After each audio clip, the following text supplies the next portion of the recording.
Ellas en acción. Salud, dinero y amor por el 98.5 de El Heraldo. Toledo, contador y por supuesto un experto en la materia. Él es socio de la firma Proactive Tax and Legal. Muy buenas noches, Manuel, qué gusto saludarte. Hola, buenas noches, Romina, María Elena, me da mucho gusto saludarles y a su público, gracias. Manuel, es un tema por demás importante cuando se vende una propiedad. ¿Qué es lo deducible? Sí es cierto que cuando es la primera propiedad podemos deducir algunas cosas, algunos impuestos. Sí, fíjate que es un tema interesante. Me gustaría explicar este asunto en tres vertientes, ¿verdad? Una persona trabaja, genera sus ingresos por sueldos y por otras vías, lo declara, paga su impuesto a la renta y lo que le queda, digamos, se utiliza para invertir. Y una vía para invertir puede ser el aspecto inmobiliario, ¿verdad? Su casa, habitación en primer lugar. Y ese costo de esa casa, habitación, pues lo podrá hacer deducible el día de mañana cuando lo venda. Pero ¿qué tal que ese contribuyente obtiene un financiamiento para adquirir esa casa habitación? Bueno, pues la ley del impuesto a la renta le permite una deducción de los intereses hipotecarios, un interés real que es la diferencia entre el interés nominal menos la inflación, siempre y cuando el costo de la casa habitación no exceda de 6.4 millones de pesos, son 750,000 UDIs. Entonces, la suma de eso lo puede deducir cuando lo venda. Seguimos en casa habitación. Pensemos que ese contribuyente destina esa casa habitación primero a usarla, ¿verdad? Sino a renta, pero pensemos que lo utiliza. Si lo utiliza y lo vende el día de mañana, pues la ley le permite una exención de hasta 700,000 UDIs como ingreso, como parte del precio. Lo vendo y si ese precio es más allá de 700,000 UDIs, que en pesos 5.9 millones del precio, eso es lo que está exento para ese contribuyente que vende su casa habitación. Por supuesto que si el precio es mayor, el excedente termina por gravarse, se calcula una ganancia, ¿verdad? Y se calcula un pago provisional y en su declaración anual y paga impuestos. Oye, Manuel, yo tengo algunas precisiones porque es un tema muy interesante. Si se puede deducir el pago de los intereses y el precio no rebasa los 6 y cachito millones, eso por una parte. Uno, si es mayor ya no se puede deducir nada, también pueden deducirse los créditos Infonavit. ¿Y en qué otros supuestos tú puedes deducir el pago de ISR cuando vendes? Cuando tú presentas tu credencial de lector con dirección de la casa, que estás habitando esa casa que vas a vender, ¿verdad? Efectivamente, para tener derecho a esa exención al momento de la venta, el contribuyente debe comprobarle al fedatario público, porque son de los requisitos a cumplir. Si está exento, debes escriturarlo, ¿verdad?, ante un fedatario público, y ante ese fedatario tienes que comprobar que es tu casa habitación, que es el contribuyente, y lo tienes que comprobar pues con comprobantes como el INE, comprobantes de pago de luz, de CFE, comprobantes de pago de teléfono fijo, ¿verdad? El estado de cuenta bancario, que claro, esté con el domicilio de esa casa habitación. Ahora, de repente hay la duda, oye, es que no está en nombre del contribuyente ese comprobante, está en nombre de la esposa, es válido. Está en nombre del papá, es válido. Está en nombre de los hijos, es válido. Con esos comprobantes le muestras al fedatario público y entonces ese notario dice, perfecto, cumple los requisitos, ¿verdad? Vamos a aplicarle la exención. Manuel, ¿en qué casos no cumple esa exención fiscal de impuestos? ¿Por qué razones podría echarse esta situación o este beneficio para atrás? Pensemos que del edificio una parte lo utiliza para casa habitación y otra parte lo renta para cuestiones comerciales. Bueno, pues eso que es para cuestiones comerciales, toda esa superficie de cuestiones comerciales, por supuesto que eso no está exento, ¿verdad? También estaría afecto al impuesto al valor agregado, pero todo lo que se referencie, todo lo que esté en el espacio de casa habitación, esa es lo único que aplica la exención. Por supuesto que el vendedor dice, oye, es que también fíjate que tuve erogaciones, como las comisiones para poder venderlo, ¿lo puedo deducir? Claro, es que se puede deducir, ¿no? Pagué ciertos impuestos cuando lo compré, también puede hacerse deducible, ¿no? Pero todo lo que no esté relacionado a la casa habitación, que se use para otros fines, eso tiene que pagar impuestos. Es más, el propio reglamento de la ley te pone un alcance respecto al espacio del terreno, ¿no? Te dice, oye, se considera que forma parte de la casa habitación, claro que el terreno donde está puesta la casa habitación. Pero si ese terreno todavía es mayor a 3 veces el espacio que ocupa la construcción, si es mayor, pues entonces el copete de eso que exceda a esas 3 veces, eso ya no tiene exención. Solo es que la superficie ocupada por la casa habitación, el terreno donde está puesto, pues porque claro, tienen jardín, tienen por allá un espacio adicional, pues no exceda de 3 veces el espacio del terreno donde está la casa. Entonces hay ciertos requisitos pues que hay que cumplir, y evidentemente una muy importante que es responsabilidad del notario verificar es que se aplique esa exención, digamos, cada 3 años. Si un contribuyente vendió el año pasado, 2024, una casa habitación y sobre la que aplicó la exención, y en este año 2025 vuelve a vender otra, el notario le dice no, ya no tienes derecho, porque el año pasado, o sea, tiene que ser dentro de 3 años anteriores que no hayas vendido otra casa habitación por la que hayas aplicado la exención. Manuel, aun cuando sea crédito del Infonavit, puedes deducir el pago de los intereses, y si rebasas esa cantidad de 6 millones y cachito que nos mencionaste, ya de plano no se puede, o sería una parte proporcional. Justamente una parte proporcional, o sea, sí te permiten la deducción de los intereses reales, ¿verdad? Ya con el sistema financiero, como dices, con el Infonavit. Okay. Ahora, si hablamos de renta, una persona compró la casa, ¿verdad? Ya hablamos de las deducciones, lo pone en renta. Ese ingreso que obtiene por la renta, pues es ingreso acumulable, lo declara. Si bien hay una tasa preferencial por una deducción que le permita la ley, la propuesta de reforma fiscal, que sería maravillosa porque en otros países existe esto, es que se permitiera la deducción de las rentas que paga una persona física por una casa habitación. Eso sería maravilloso porque entonces cierras todo el círculo de poder dar ciertos beneficios, ¿verdad?, a las erogaciones necesarias como es la vivienda. Manuel, quienes estuvieron rentando por muchos años esta vivienda, o incluso ya ves que después la rentan como a varias personas, como a trabajadores y demás, ¿se puede vender? ¿Se tiene que pasar un tiempo para que vuelva a ser esa propiedad solamente de la persona, del dueño, o se puede vender y tener estos beneficios fiscales aún cuando haya sido rentada? Sí, lo da en arrendamiento y todo el ingreso que cobra, pues lo declara, es un ingreso fiscal, ¿verdad? Cuando decida venderlo, el reto es probar que está habitando él esa casa, que ya lo dejó de rentar. O sea, la regla sería, muéstrame a mi fedatario público que es tu domicilio donde vives, ¿verdad? Ahí está tu comprobante fiscal, tú estás viviendo en ese domicilio y por lo tanto te aplica la exención. Si toda la vida lo estuviste rentando y no tienes ningún comprobante con ese domicilio, como ya decías, porque pues claro, lo estabas dando en renta y que seguramente los comprobantes están a nombre de otra persona, pues no te va a aplicar esa exención. Manuel, ¿cómo está la fiscalización por parte del gobierno federal respecto a las personas que rentan y no lo declaran? ¿Es fácil detectarlo o no? Fíjate que es un gran reto, justo lo que preguntas, ¿verdad? Ya decíamos que es obligatorio declarar todos los ingresos por cualquier fuente. En ese caso, si hablamos de las rentas, evidentemente el contrato de arrendamiento, al pasarse por el fedatario público en muchos estados del país, obligan a esto. Entonces, el que recibe ese ingreso es obligado a declarar. El gran reto es que la autoridad en sus revisiones, en sus ejercicios de facultades, pues sí, identifique y verifique que ese contribuyente está declarando efectivamente lo que cobra de renta. Si hay contribuyentes que no declaran ese ingreso, pues ese es un reto que tiene la autoridad para ubicar esos ingresos, ¿no? Definitivamente para personas físicas, como ustedes conocen, la autoridad tiene una vertiente para poder fiscalizarlos, que es justamente la discrepancia fiscal, ¿verdad? ¿Cuánto de ingreso te declaras versus cuánto estás erogando sobre los que pides comprobantes fiscales para deducciones? Si tienes mayores deducciones, mayores erogaciones con comprobantes fiscales que lo que me declaras de ingresos, algo hay por allá que no me estás declarando, entonces voy y te requiero, ¿verdad? Entonces es una vía que en tiempos pasados pues la autoridad y todavía lo sigue aplicando, le permite la ley, y así es como podría pues verificar el cumplimiento de las obligaciones.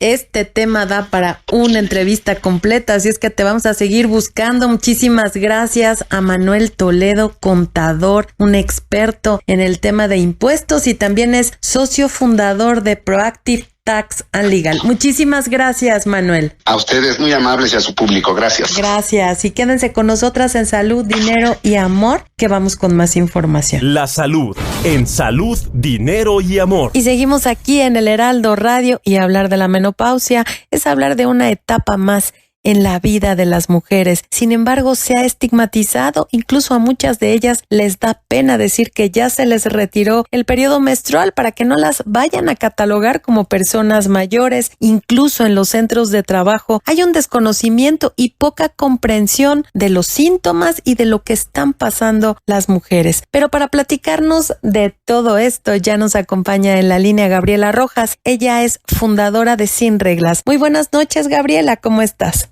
Hola, buenas noches. Qué gusto platicar con ustedes. Al contrario, gracias a ti. El 18 de octubre se celebra el Día de la Menopausia, pero ¿cómo estamos en México en este tema? En términos, por supuesto, de comprensión laboral y las mujeres, ¿cómo están asumiendo esta etapa de su vida? Hicimos el primer estudio sobre menopausia, la vivencia de la menopausia, y lo que nos dimos cuenta es que 9 de cada 10 mujeres tienen síntomas, pero hay un gran desconocimiento. 8 de cada 10 personas saben poco o nada de la menopausia, cuando la mitad de la población somos mujeres y todas vamos a pasar por ahí, ¿no? Entonces falta educación. Las otras 2 puntos que quiero hacer es que 1 de cada 2 mujeres en esta etapa de la vida es diagnosticada con una condición o enfermedad. Y 1 de cada 2 mujeres reporta que la menopausia tiene un impacto negativo en su trabajo. Entonces lo que vemos es, 1, que la menopausia es un tabú asociada con temas de vergüenza, ¿no? Y esto pasa mucho en nuestra sociedad, pero no es así en todas las sociedades. En otras comunidades, por ejemplo, en comunidades indígenas en el sur de México, o en Japón, o en medicina china, o en algunas comunidades en África, la mujer cuando llega a esta edad es la mujer sabia, la curandera, ¿no? El centro de la familia, la abuela que cuida, pero también es una etapa de renacimiento, de conexión con el poder. Entonces, es súper importante que podamos cambiar esta narrativa que tenemos y obviamente impulsar temas de educación para la salud, para que todas las mujeres sepamos que es una etapa normal de la vida, ¿no? Por la que vamos a pasar, pero que podamos esta etapa con conocimiento y con atención. Gabriela, muy buenas noches. Te saluda Marilena Vega. ¿Qué se tendría que hacer? ¿Estamos hablando solamente cultural o se está hablando también de alguna estrategia legislativa o algunas campañas de educación para que se vea la menopausia como otra etapa, incluso que así como ya hay empresas que tienen áreas para la lactancia, también se normalice que hay muchas mujeres a las que les afecta considerablemente la menopausia y que también se requieren estrategias diferentes en el sector empresarial? Claro, Male, lo acabas de decir, perfecto.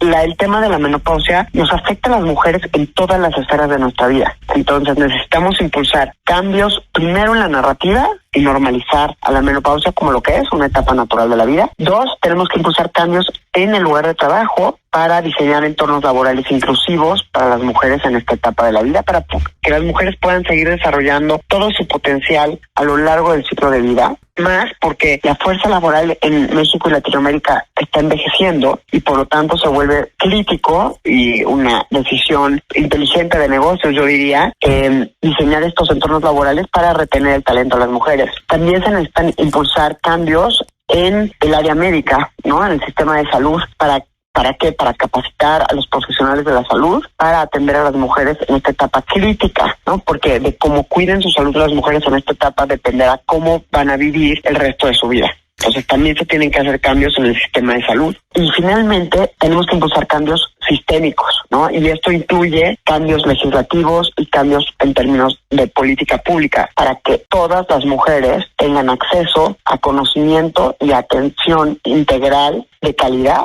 para que puedan transitar esta etapa de la vida de forma natural, pero sí con atención médica de calidad. Y además es una realidad que a muchas mujeres la regla se les retira, se puede retirar desde los 40 años, en donde la mujer está en una etapa absoluta y completamente productiva, le faltan muchos más años de trabajo y entonces es un periodo que se desconoce, que es poco comprensible, que incluso se presta a burla de esta menopáusica, por eso se molestó. Entonces, tú hablas de estrategias del gobierno, del sector privado. ¿Cuál sería en este tema la propuesta específica? Porque la información falta y tiene que fluir y tiene que iniciar desde casa, pero la propuesta concreta que ustedes estarían haciendo, ¿cuál sería? Nosotros estamos haciendo varias propuestas en cada uno de estos ámbitos, ¿no? La primera propuesta es cambiar la narrativa y por eso ayer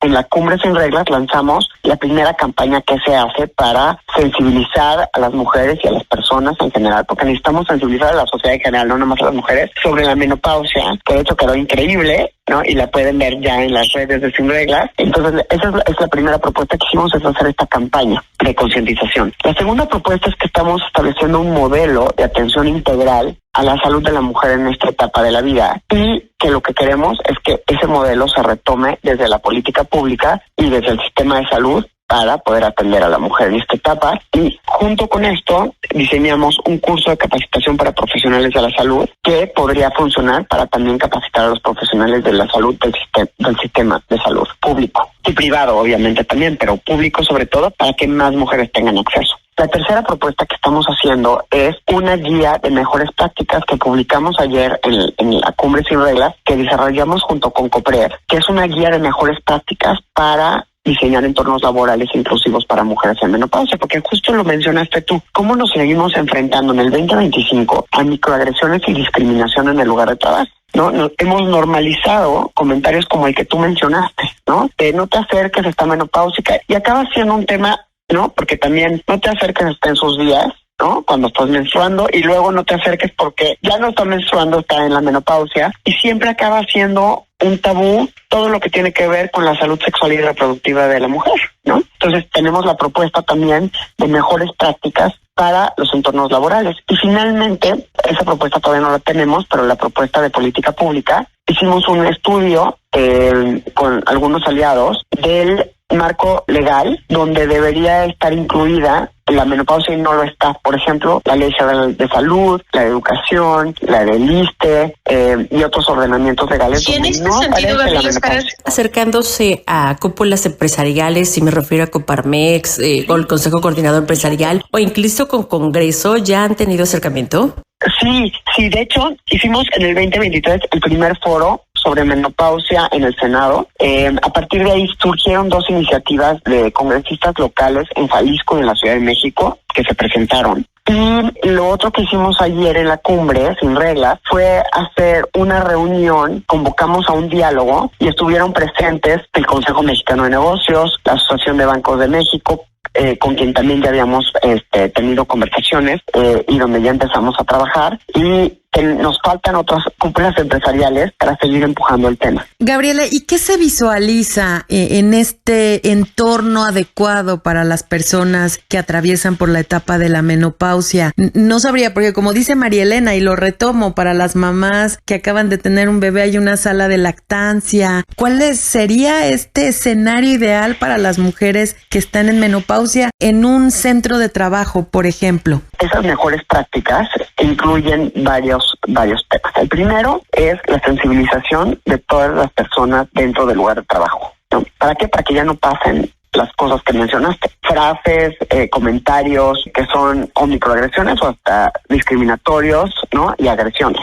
2, y es a todas las personas, no nada más a las mujeres, a todas las personas. 2, capacitación, entrenamientos para líderes de la organización, ¿no? Para sensibilizarlos y para que puedan aprender cómo manejar estos temas dentro de sus equipos de trabajo, ¿no? 3, acompañamiento a las mujeres en esta etapa de la vida, ¿no? 4, apoyo para atención médica en esta etapa de la vida, inclusive temas como la inclusión de terapia de reemplazo hormonal para aquellas personas que tienen seguros médicos como beneficio. Y finalmente, pues el establecimiento tanto de una política de inclusión, ¿no? Para mujeres en menopausia y campañas de comunicación interna que puedan sensibilizar a todas las personas. Por otro lado, existen ajustes de roles que se pueden hacer dentro de los lugares de trabajo y ajustes a los espacios físicos inclusive, porque imagina la diferencia de vivencia que tiene una mujer trabajando en una maquila en Ciudad Juárez, ¿no? A 45 grados,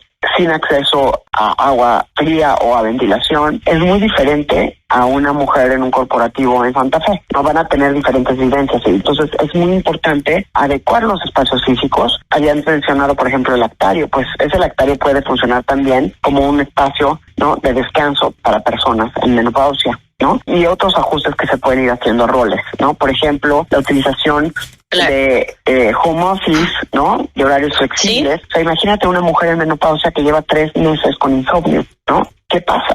O sea, hay muchísimas cosas que se pueden hacer. Unas ni siquiera cuestan, ¿no? Unas ni siquiera cuestan, y en lugar de verlo como un gasto, las empresas lo tendrían que ver como una inversión, ¿no? Así es, Gabriela Rojas. En el bienestar, ¿no? De las personas desarrollan su potencial al máximo, y eso implica aumentar la productividad de la empresa, etcétera. Pues mucho todavía por hacer, mucho por aprender en la ciudadanía. Esto nos avisan y nos mandan mensajes nuestros amigos que nos escuchan. También pasa en los hombres. Ya platicaremos de esta nueva faceta.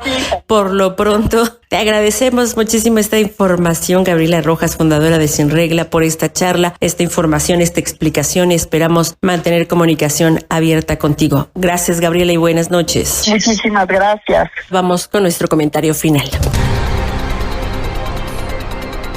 El comentario final en Salud, Dinero. Ya dijo que Time Ceramics solo puede usar agua tratada de una planta de Conagua que está a 90 kilómetros porque no tiene los permisos ni para abastecerse con pipas. Aquí vamos a estar bien pendientes y le vamos a dar seguimiento al tema, porque no es justo que por intereses de unos cuantos se afecte a cerca de 3,500 pobladores y agricultores del Valle de Apán, que está en Hidalgo. Gracias en los controles y en la producción a mi queridísimo amigo Martín el Capi Quirino. Gracias nuevamente a ustedes. Recuerden que estamos en octubre, el mes rosa de la lucha contra el cáncer de mama, así es que hay que autoexplorarse, si se puede, todos los días, y acudir con el especialista por lo menos una vez al año. Que pasen un maravilloso inicio de semana. Hay que apoyar a nuestros hermanos afectados por las inundaciones y hay que cuidarse. Por lo pronto, a María Elena Vega y a una amiga y servidora, Romina Román, no nos resta más que desearles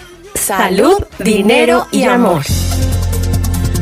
Salud, Dinero y Amor con María Elena Vega y Romina Román. Sigue teniendo una excelente noche por el Heraldo Radio.